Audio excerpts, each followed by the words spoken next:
Hello. In this tutorial, we will be setting up the Java version of Bridges in the Eclipse IDE. The first thing you will need to do is download the Bridges jar file from the Bridges documentation website. Keep the Bridges website open so you can access it later. Put the Bridges jar file in a directory that is easy to access. The next step is to open Eclipse IDE and create a new project.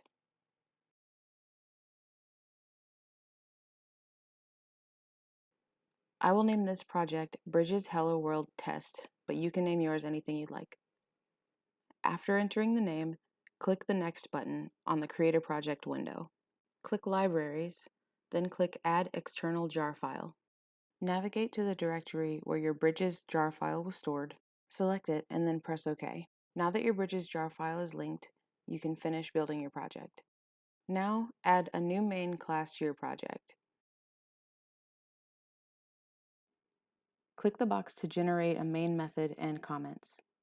Now we will test that Bridges was linked correctly by borrowing some of the tutorial code from the Bridges website. Select Use Your Guide/Tutorials, then click the Erase tab. Scroll down until you find the Java code and copy the imports. Paste them above the class declaration. Next, copy the code from Create Bridges Object to Bridges.Visualize and paste it within the main method. Choose an assignment number and then add your username and API key to the Bridges object. These can be found by logging into your account on Bridges and clicking Profile. Bridges programs that pass visualizations to the server require an exception.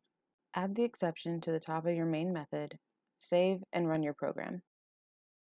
After running your program, you should find a link in the console that you can copy and paste into a web browser to view your visualization. And that's it. Now you're ready to work on more Bridges projects written in Java in the Eclipse IDE. Check out the Bridges documentation website for more tutorials.